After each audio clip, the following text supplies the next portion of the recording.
সমস্ত শ্রোতা বন্ধুদের গল্প কবিতার আসরে স্বাগত জানাই। এবার আপনাদের শোনাব শ্রী নীলাঞ্জন চট্টোপাধ্যায়ের লেখা গল্প নীল মুখোশের তৃতীয় বা অন্তিম পর্ব। গল্প পাঠ ভালো লাগলে একটা লাইক দিয়ে শেয়ার করবেন, কমেন্ট করবেন। আপনাদের কাছে আমার বিনীত অনুরোধ, এখনও যারা এই চ্যানেলটিকে সাবস্ক্রাইব করেননি, দয়া করে সাবস্ক্রাইব করে বেল আইকনটি প্রেস করবেন, যাতে করে এই চ্যানেলে কোনো গল্প বা উপন্যাস আপলোড হলে আপনাদের কাছে সহজেই পৌঁছে যায়। নমস্কার। নিজের অফিসে ফিরে 2 কাপ কফির অর্ডার দিল রাজীব। কফি এলো। কফি খেতে খেতে রাজীব অসীমকে জিজ্ঞাসা করল, কি বুঝলে হে? নায়ক নায়ক চেহারার কম্পিউটার ইঞ্জিনিয়ার সৌমিত্র দত্তকে কেমন মনে হলো? এই লোকগুলো খুব সোজা হয় না স্যার। কথাটা সত্যি বলছে কি না কে জানে। সেদিন হোটেলে ফোন করে ওই যে ঘর বুক করেনি, তার কি প্রমাণ আছে? মাঝারি হাইট, মাথায় ঘন ব্র্যাকব্যাস চুল, রং ফর্সা, সৌমিত্রর চেহারার সঙ্গে বেশ মিলে যাচ্ছে। বিড়বিড় করছিল রাজীব। কার কথা বলছেন স্যার? অমলকান্তি পাল, ড্রিমল্যান্ড হোটেলে 116 নম্বর রুমে যে ছিল, তার ঘর থেকে চেক আউট করার সময়টা তনুশ্রী খুন হওয়ার ঠিক 15 মিনিটের মধ্যে। কিন্তু সৌমিত্র দত্তকে হোটেলের রিসেপশনিস্ট চিনত। ম্যানেজার চিনতে পারে, রিসেপশনিস্ট চিনত, তার প্রমাণ কি আছে? হোটেলে কত লোক আসছে যাচ্ছে অত খেয়াল থাকে নাকি? তাছাড়া লোকটার চোখে সর্বক্ষণ সানগ্লাস ছিল। চোখে সানগ্লাস লাগালে চেনা মানুষও অন্যরকম দেখায়। কিন্তু সৌমিত্র এবং তনুশ্রী তো বিয়ে করবে ঠিক করেছিল, সেটা সৌমিত্র বলেছে। আবার এটাও মনে রাখতে হবে যে তনুশ্রী কুমারী অবস্থাতেই প্রায় 2 মাস অন্তঃসত্ত্বা ছিল। পোস্টমর্টেম রিপোর্ট তাই বলছে। তাহলে কি স্যার? শোনো অসীম, তুমি 57/B যোধপুর পার্কের বাড়িতে খোঁজ লাগাও। কারা থাকে ওখানে, এবং সৌমিত্রর ওপর সর্বক্ষণ নজর রাখার ব্যবস্থা করতে হবে। সে কতক্ষণ অফিসে থাকে, অফিসের পর সোজা বাড়ি যায় না অন্য কোথাও যায়, এসব জানতে হবে আমাদের। আমি এদিকে একবার। থামল রাজীব। অসীম তাকিয়ে আছে। হেসে বলল রাজীব, বরানগর কলেজের অধ্যাপক কবি নীলোৎপল সেনগুপ্তকে একটু বাজিয়ে নি। ব্যাপারটা কি স্যার তাহলে সেই পুরনো গল্প ত্রিকোণ প্রেম? এখন কি করে বলবো, তবে অনেক ক্রাইমের পেছনেই এই ত্রিকোণ প্রেমই দেখা যায় তার অন্যতম কারণ। তনুশ্রী সান্যালের সঙ্গে আপনার কতদিনের আলাপ? টেবিলের উল্টো দিকে কিছুটা ম্রিয়মাণভাবে বসে থাকা যুবকটিকে প্রশ্ন করল রাজীব। যেখানে বসেছে ওরা সেটা একটা রেস্তোরাঁ, সময় দুপুর, তাই বোধহয় একেবারেই ভিড় নেই। কোণের দিকে টেবিলে 2 জন বসে নিজেদের মধ্যে কথাবার্তা বলছে। সামনে টেবিলের ওপর 2টো প্লেটে অমলেট, চা 2 কাপ। নিজের বাইকে চড়ে বরানগরে যে কলেজে পড়ায় নীলোৎপল, সেই কলেজ খুঁজতে খুব একটা অসুবিধে হয়নি রাজীবের। নীলোৎপলকে পেয়ে যায় সে। তখন ক্লাস ছিল না। কমন রুমে বসে নীলোৎপল কি একটা বই পড়ছিল। রাজীব তার কাছে যায় ও নিজের পরিচয় দেয়। তারপর জানায় যে নীলোৎপলের সঙ্গে তার কিছু জরুরি কথাবার্তা আছে। সে চায় নীলোৎপল তার সঙ্গে সহযোগিতা করুক। এমনই আত্মবিশ্বাসের সঙ্গে কথাগুলো বলেছিল রাজীব যে নীলোৎপল খুব একটা তর্ক বিতর্কে যেতে সাহস করেনি। সে শুধু জিজ্ঞেস করেছিল কি বিষয় তার সঙ্গে কথাবার্তা বলতে চায় রাজীব। বিষয়টা যে তনুশ্রী সান্যালের খুন এটা জেনে কিছুক্ষণ গুম হয়ে থাকে নীলোৎপল। একবার বলতে চেয়েছিল যে কাগজে খুনের খবর পড়া ছাড়া সে ব্যাপারে কিছুই বলতে পারবে না। তখন রাজীব গম্ভীরভাবে জানিয়েছিল যে তনুশ্রীর সঙ্গে নীলোৎপলের যে একটা সম্পর্ক ছিল এটা পুলিশ জানে। সে আবার জানিয়েছিল যে সে চায় নীলোৎপল তার সঙ্গে সহযোগিতা করুক।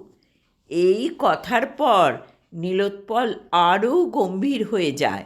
যেহেতু ঘণ্টাখানেকের মধ্যেই তার ক্লাস নেই, তাই রাজীবের প্রস্তাব অনুযায়ী সে কলেজের বাইরে আসে ও এই রেস্তোরাঁতে ঢুকে বসার পর 2 কাপ চায়ের অর্ডার দেয়।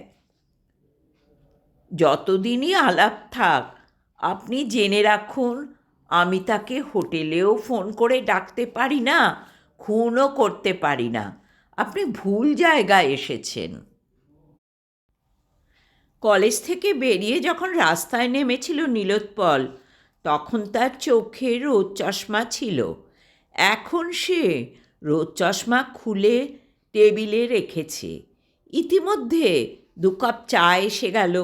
রাজীব আর চোখে লক্ষ্য করছিল এই যুবককে। কবিতা লেখে হয়তো, কিন্তু আদৌ কবিসুলভ চেহারা নয়, বরং স্পোর্টসম্যানের মতো চেহারা। উচ্চতা মাঝারি, জিন্স ট্রাউজার, ঘি রং ডোরাকাটা শার্ট, মাথায় ঘন চুল, চোখ দুটো বুদ্ধিদীপ্ত, উজ্জ্বল। চা চুমুক দিল দুজনে। দেখুন মিস্টার সেনগুপ্ত, আমি আবারও আপনাকে বলছি আমার প্রশ্নগুলো পাশ কাটিয়ে যাওয়ার চেষ্টা করবেন না, সোজাসুজি উত্তর দিন। ঠিক আছে, তাই দিচ্ছি। তনুশ্রীর সঙ্গে আমার আলাপ হয়েছিল বছর 2 আগে। বাংলা একাডেমিতে কবিতা পাঠের একটা অনুষ্ঠান ছিল আমার। সেখানে তনুশ্রীও শ্রোতা ছিল। আমার কবিতা শুনে সে নিজে এসে আলাপ করে, সেই শুরু। তারপর থেমে গেল নীলোৎপল। তারপর ঘনিষ্ঠতা একটু যে হয়নি তা নয়, তবে আমি বুঝে গিয়েছিলাম যে আমি যে ক্লাসে বিলং করি তনুশ্রী ঠিক সেই ক্লাসের নয়। ওর আবেগ ছিল, অনুভব করার ক্ষমতা ছিল, ডেপথ ছিল, কিন্তু চরিত্রে কোথাও একটা উশৃঙ্খলতা যেন ছিল। সেই উশৃঙ্খলতা ওকে তাড়িয়ে নিয়ে বেড়াতো। বিশেষত ও ইদানিং যার সঙ্গে মেলামেশা করতো সেই ছেলেটি যে ওকে অধঃপতনের দিকে নিয়ে যাচ্ছে এটা ওর সঙ্গে কথা বলে মনে হতো আমার। সেই লোকটি কে? দ্যাট লাউজ ফেলো, নামেই কম্পিউটার ইঞ্জিনিয়ার, আসলে একটা ডিবচ, সৌমিত্র দত্ত। ড্রিমল্যান্ড হোটেলে তনুশ্রীকে নিয়ে আপনি কখনো গেছেন? ড্রিমল্যান্ড হোটেল চিনি না। ওই সৌমিত্র যেতে পারে। ইদানিং কি তনুশ্রীর সঙ্গে আপনার মেলামেশা ছিল না? এই প্রশ্নে নীলোৎপল কীরকম গম্ভীর হয়ে গেল। বাইরের রাস্তার দিকে তাকিয়ে কি যেন ভাবল। তারপর বলল, আপনি সহযোগিতা করতে বলেছেন, তাই প্রশ্নটা আমি এড়িয়ে যাওয়ার চেষ্টা করব না। ব্যক্তিগত অনুভবের কথা এভাবে বলা যায় না, কীরকম হাস্যকর লাগে। কিন্তু বুঝেছি আপনি নাছোড়বান্দা, তাই বলছি। দেখুন, আমি বুঝে গিয়েছিলাম যে তনুশ্রী আমার জীবনে এলে আমি তাকে ঠিক সামলাতে পারবো না। সে যেন নিয়ম মেনে চলা কোনো সংসারের জন্য নয়। কি এক অস্থিরতা তাকে তাড়িয়ে নিয়ে বেড়াতো। সৌমিত্রর প্রেমে সে হাবুডুবু খাচ্ছিল। এটা বুঝতাম আমি, তাই আমি আস্তে আস্তে নিজেকে সরিয়ে নিয়েছিলাম। কিন্তু তনুশ্রীর একটা ব্যাপার আমাকে সত্যিই খুব অনুপ্রেরণা দিত। কবিতা লেখায় সাহায্য করতো আমাকে। থেমে গেল নীলোৎপল। গাঢ় এক বিষণ্ণতা তার মুখে চোখে। ম্লান হেসে সে বলল, এসব ব্যক্তিগত কথা আপনাকে বলে ফেলা কতটা উচিত হচ্ছে জানি না। বলুন প্লিজ, আমি পুলিশের লোক হতে পারি, কিন্তু অমানুষ নয়। আসলে তনুশ্রী আমার কবিতা খুব পছন্দ করত। ইদানিং আমাদের মেলামেশা প্রায় ছিল না। তবুও আমার কোনো কবিতা পত্রপত্রিকায় পড়লেই ও আমাকে ফোনে ধন্যবাদ জানাতো। বেসিক্যালি ও ভালো মেয়ে ছিল, কিন্তু নিজের ভালো বুঝতো না। সৌমিত্র নামের ওই লম্পটটা ওকে খারাপ করে দিচ্ছিল। ওর বাড়িতেই এই মেলামেশা নিয়ে খুব অশান্তি চলছিল। আজ থেকে ঠিক 2 সপ্তাহ আগে ও হঠাৎই আমার কলেজে এসেছিল। আপনার কলেজে? রাজীব চেয়ারে সোজা হয়ে বসল। হ্যাঁ, আমিও অবাক হয়ে গিয়েছিলাম। আমাকে বলল, চলো, অনেক দিন তোমার সঙ্গে গল্প করা হয়নি, দুজনে বসবো কোথাও। আমরা বসেছিলাম এক জায়গায়। খুব মনমরা লাগছিল তনুশ্রীকে। নিজের মনের অনেক কথা ও আমাকে বলেছিল সেদিন। বলেছিল যে সৌমিত্রর সঙ্গে মেলামেশা নিয়ে কাকার সঙ্গে ওর খুব অশান্তি হচ্ছে। কাকা নাকি ওকে বলেছেন যে সৌমিত্রকে ও যদি বিয়ে করে তাহলে বাড়িতে ওর জায়গা হবে না। কাকা চান ওর আরও ভালো বিয়ে দিতে। আমি বলেছিলাম, সৌমিত্রর সঙ্গে মেলামেশা তুমি বন্ধ করো। তাতে তনুশ্রী হঠাৎ ফুপিয়ে কেঁদে উঠেছিল। কাঁদতে কাঁদতে বলেছিল যে তার আর ফেরার উপায় নেই, সৌমিত্রকেই বিয়ে করতে হবে। এই পর্যন্ত বলে নীলোৎপল হঠাৎ চেয়ার ছেড়ে উঠে দাঁড়ালো, চায়ের দাম মেটালো। রাজীবকে বলল, আমাকে ক্ষমা করবেন, আমি আর কিছু বলতে পারবো না। শুধু একটা প্রশ্ন।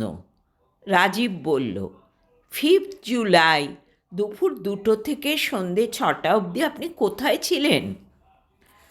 দুপুর থেকে বিকেল অবধি কলেজে, আর সন্ধেবেলা গিরিশ মঞ্চে একটা নাটক দেখতে গিয়েছিলাম। নাটক যে দেখতে গিয়েছিলেন তার প্রমাণস্বরূপ টিকিটের কাউন্টার ফয়েল দেখাতে পারবেন?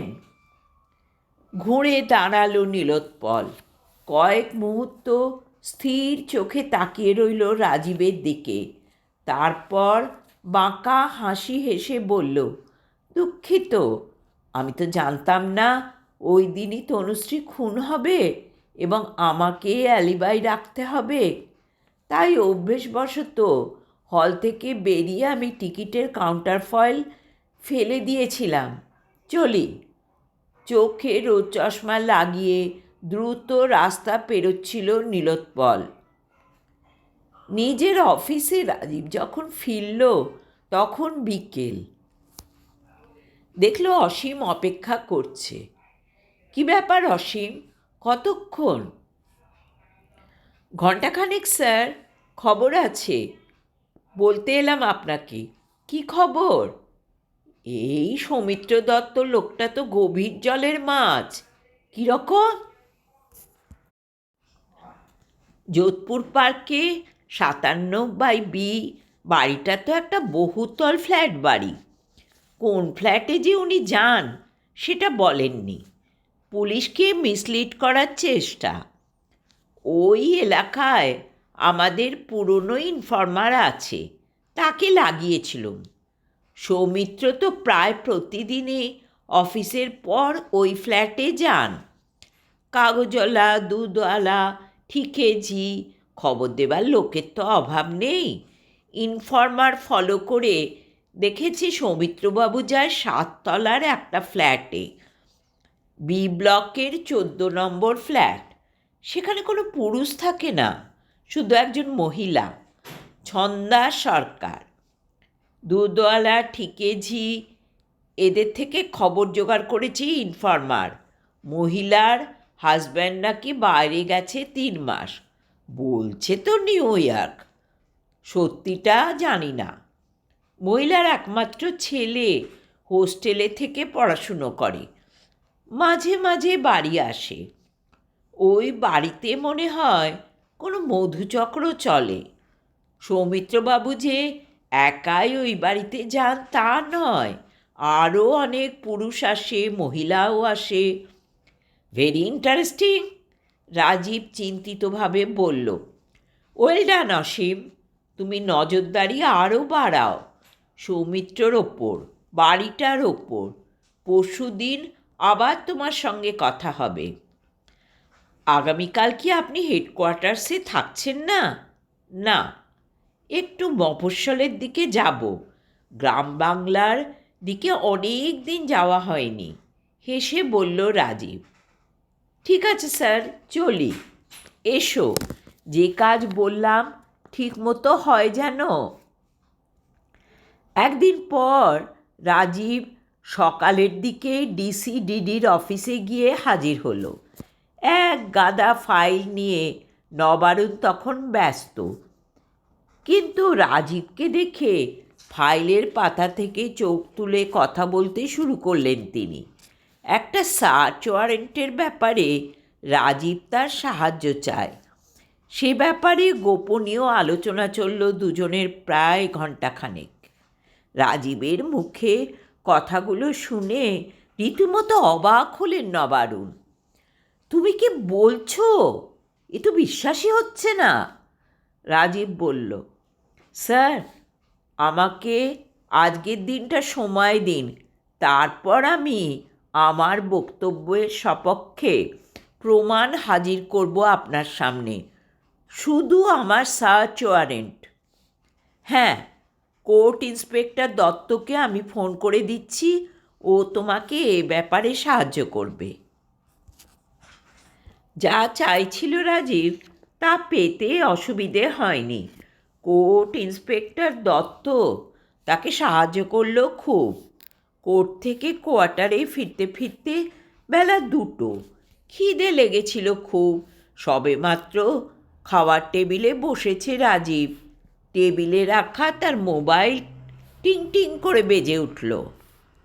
খেতে খেতে মোবাইলে কথা বলতে লাগলো রাজীব। হ্যালো, অসীম বলছি। কোথা থেকে? যোধপুর পার্ক পেট্রোল পাম্প থেকে। স্যার, আপনাকে আসতে অনুরোধ করছি। মনে হচ্ছে সৌমিত্রকে হাতে নাতে ধরে ফেলতে পারবো। সৌমিত্রকে? কী ব্যাপারে বলো তো? আপনার কথা মতো রাউন্ড দ্য ক্লক নজর রেখেছিলাম আমরা লোকটার ওপর। প্রতিদিন বিকেলে কিংবা সন্ধেবেলা ও যোধপুর পার্কে ছন্দা সরকারের ফ্ল্যাটে আসে। শুধু ও একা নয়, অনেকেই। গাড়ির ভিড় জমে যায় মাল্টি স্টোরিড বিল্ডিংটার সামনে। Very interesting. তারপর? আজ দুপুর থেকেই মনে হয় ছন্দা সরকারের ফ্ল্যাটে মোচ্ছাপ বসেছে। সৌমিত্র এসেছে নিজের মারুতিতে, আরও 5-6টা গাড়ি এসেছে। শুধু পুরুষ নয়, অনেক মহিলাও গাড়ি থেকে লিফটে উঠল। আমাদের ইনফরমার জানাচ্ছে ছন্দা সরকারের ফ্ল্যাটে রোজ মধুচক্র চলে। আমার সঙ্গে একটা গাড়িতে ফোর্স আছে। আপনি চলে এলে স্যার অপারেশনে সাহস পাই। ঠিক আছে, আধ ঘন্টার মধ্যে আমি যাচ্ছি। তুমি ফোর্সটা নিয়ে বাড়িটার সামনে ওয়েট করো। ওকে। আধ ঘন্টার মধ্যে রাজীবের নেতৃত্বে সদলবলে পুলিশ হানা দিল B/14 ফ্ল্যাটের সামনে। ডোর বেলে বারবার চাপ দেওয়া সত্ত্বেও দরজা খুলছে না। তারপর সবুট লাথি দরজায়। দরজা সামান্য ফাঁক হলো। নারী কণ্ঠ। কে? লালবাজার থেকে আসছি। এক ঝটকায় দরজা খুলে ভেতরে ঢুকে পড়ল সবাই। কী কারণে আমার বাড়িতে চড়াও হয়েছেন? তীক্ষ্ণ স্বরে চিৎকার করছে যথেষ্ট সুশ্রী এবং মাঝবয়সী সেই মহিলা। সম্ভবত এরই নাম ছন্দা সরকার। ফ্ল্যাটটি যে এত বড় বাইরে থেকে বোঝা যায় না। ঢুকেই প্রশস্ত ড্রয়িং কাম ডাইনিং স্পেস, পরপর 4টে লিভিং রুম, প্রতিটা ঘরের দরজা ভেজানো।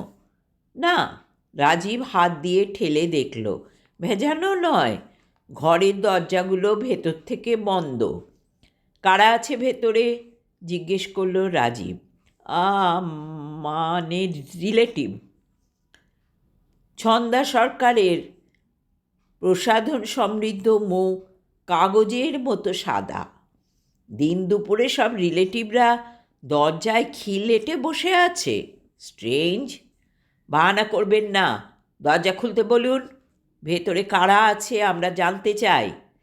ধমক দিল অসীম। পুলিশের হইচই চিৎকার চেঁচামেচিতে কতক্ষণ আর আত্মগোপন করে বসে থাকা যায়? একের পর এক খুলে গেল দরজা। প্রতিটি ঘরের ভেতর থেকে পুলিশ তাড়া দিয়ে বের করল জোড়ায় জোড়ায় নারী পুরুষ। একটা ঘরে ছিল সৌমিত্র। একা নয়, সঙ্গে প্রায় কিশোরীর মতো দেখতে উদ্ভিন্ন যৌবনা এক মেয়ে। দুজনের মুখ থেকেই ব্লটিং পেপার দিয়ে কে যেন রক্ত শুষে নিয়েছে। তাহলে সৌমিত্রবাবু, এই আপনার আসল পরিচয়। জীবনকে উপভোগ করতে ভালোবাসেন আপনি। প্রতিদিন নতুন নতুন মহিলা চাই। রাজীব বলল। প্রকৃত অপরাধীর মতো মুখ নিচু করে দাঁড়িয়ে আছে সৌমিত্র। তার সেই সপ্রতিভতা এখন আর নেই।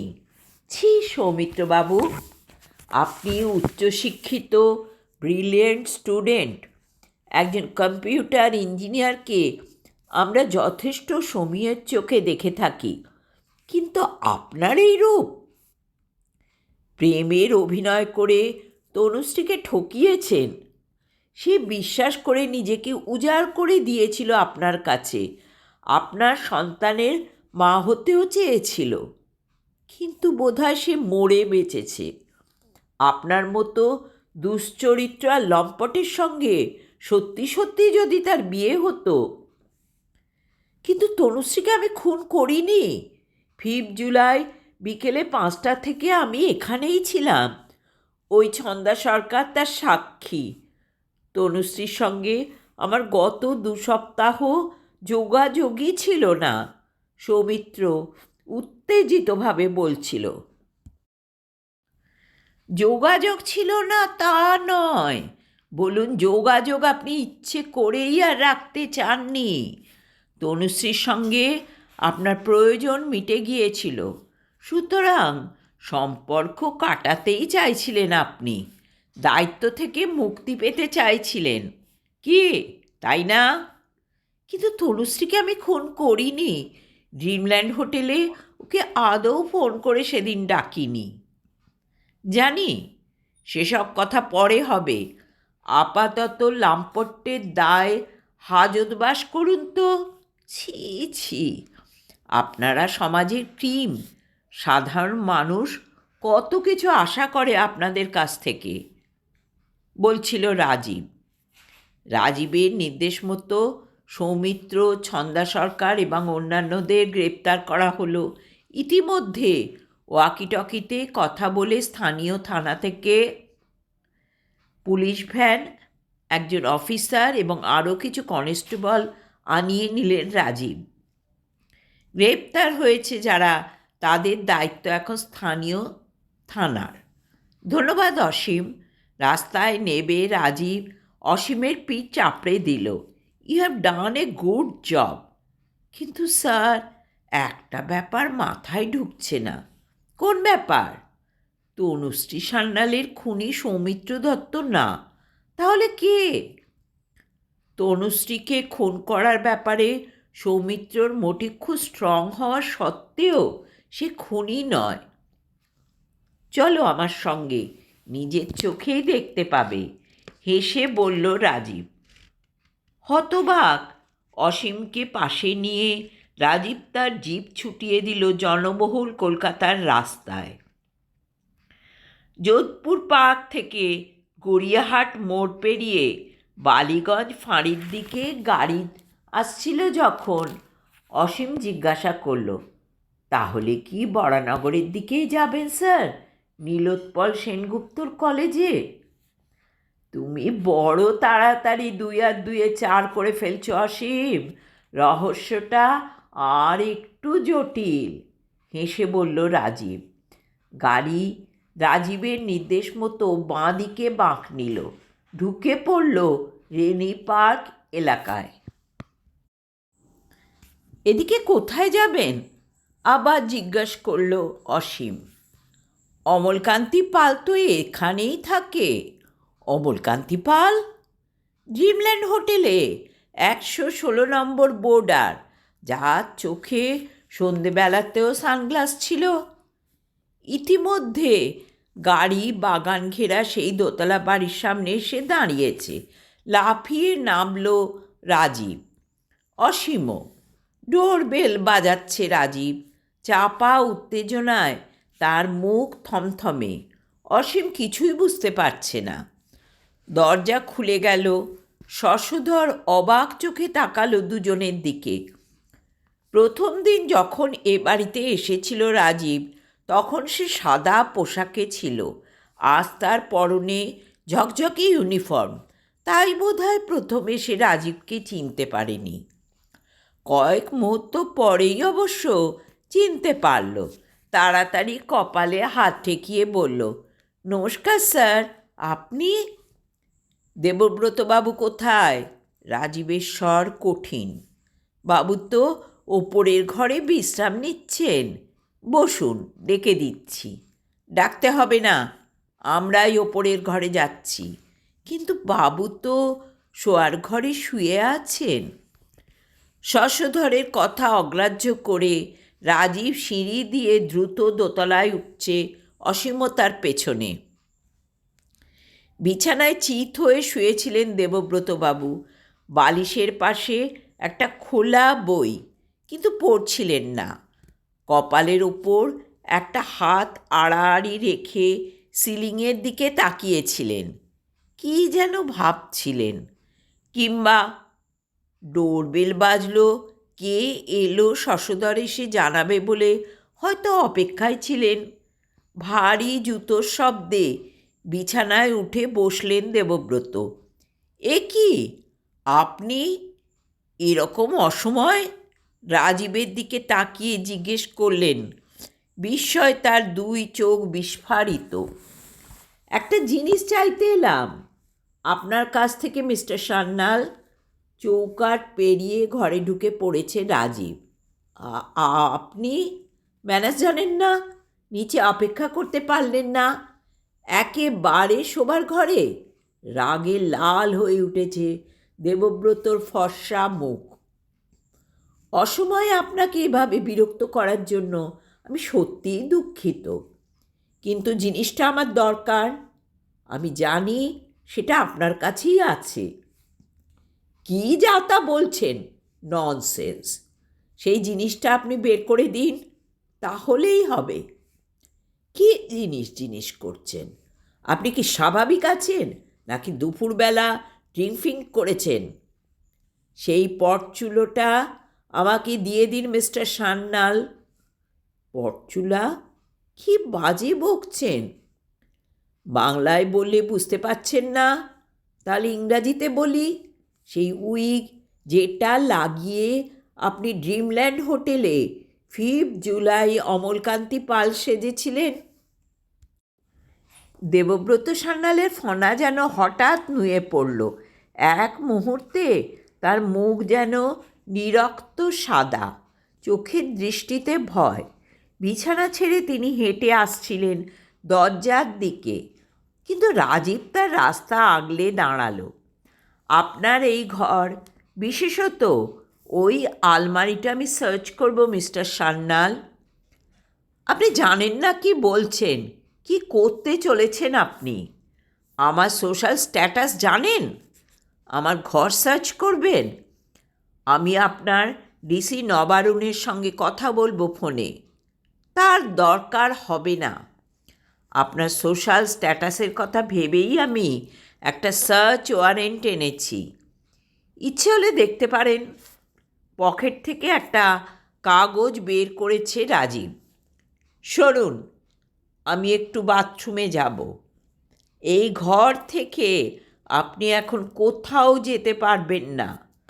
অসীম, তুমি ওকে আগলাও। আমি চটাপট সার্চটা সেরে নিই। মনে হচ্ছে উইকটা উনি নিজের কাছছাড়া করেননি। এ ঘরেই আছে ওটা, সম্ভবত ওই আলমারিতে। কিন্তু আলমারির চাবি? কয়েক মুহূর্ত ভাবল রাজীব, তারপর বিড়বিড় করে বলল, সাবধানী মানুষেরা আলমারির চাবি নিজের শোয়ার ঘরে বালিশের তলাতেই রাখে। দেখি তো। যে বালিশে মাথা দিয়ে শুয়েছিলেন দেবব্রত, সেটা সরাতেই রাজীব উচ্ছ্বাসে লাফিয়ে উঠল। এই তো চাবির গোছা! আমার আন্দাজ মিলে গেছে।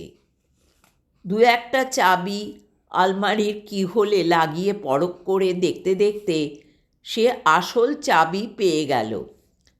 আলমারি খুলে ফেলল রাজীব। হাটকাতে লাগলো ভেতরের জিনিসপত্র। অসীম তার লম্বা চওড়া শরীর নিয়ে ঘরের দরজা আগলে দাঁড়িয়ে শিকারির জালে বন্দি হয়ে পড়া পশুর মতো ফুঁসছিলেন দেবব্রত, আর প্রবল আক্রোশে বলছিলেন, আমার মতো রেসপেক্টেবল লোককে এভাবে হ্যারাস করার ফল আপনাকে পেতে হবে মিস্টার মিত্র। আমি হিউম্যান রাইটস কমিশন অবধি যাব, জানবেন। এই যে পেয়ে গেছি! উল্লাসে চেঁচিয়ে উঠল রাজীব। তার হাতে সেই পটচুলা, যা খুঁজতেই সে এসেছিল এখানে। ওই পটচুলা দিয়ে আপনি কি প্রমাণ করবেন? এক সময় নাটক করার অভ্যেস ছিল আমার। একটা উইগ বাড়িতে রাখতেই পারি। প্রমাণ করব ঠিক সময়। আপনার সঙ্গে ধস্তাধস্তির সময় তনুশ্রী সম্ভবত আপনার উইগ মাথার চুল ভেবে খামচে ধরেছিল। ফলে এই উইগ থেকে এক গোছা চুল উঠে এসেছিল তার মুঠোয়। তাড়াতাড়িতে আপনি সেটা খেয়াল করেননি। রাজীবের মুখে এই কথা শোনার পর ধপ করে সামনের চেয়ারে বসে পড়লেন দেবব্রত। ও মাই গড! দু হাতে নিজের মুখ ঢাকলেন তিনি। শুধু একটাই প্রশ্ন। রাজীব দেবব্রতর দিকে তাকিয়ে বলেছিল, নিজের ভাইজিকে আপনি খুন করলেন কেন? ফেরাবার আর কি অন্য কোনো রাস্তা ছিল না? না, ছিল না। কী রকম গুমড়ে উঠলেন যেন দেবব্রত। সে একেবারেই অমানুষ হয়ে গিয়েছিল। রাস্তায় রাস্তায় কলগালদের মতো ঘুরে বেড়াতো। কারণ আমি জানতাম সৌমিত্র নামের এই লম্পটটা তাকে বিট্রে করবেই। কত স্বপ্ন ছিল ওকে নিয়ে আমার, কিন্তু এইভাবে নিরাশ করলো আমাকে। বিয়ের আগে তার শরীরে অন্যের সন্তান, আমাকে সেই অবস্থায় বাড়ি ছেড়ে চলে যাবার হুমকি দিয়েছিল। আমি বুঝেছিলাম কোনো নিষেধীও শুনবে না। আমার মান সম্মান সব নষ্ট করবে ওই মেয়ে। আত্মীয় স্বজনের কাছে আমি মুখ দেখাতে পারবো না। তাই রাগে মাথা ঠিক ছিল না। আর বলতে পারলেন না দেবব্রত। দু হাতে মুখ ঢেকে ভেঙে পড়লেন।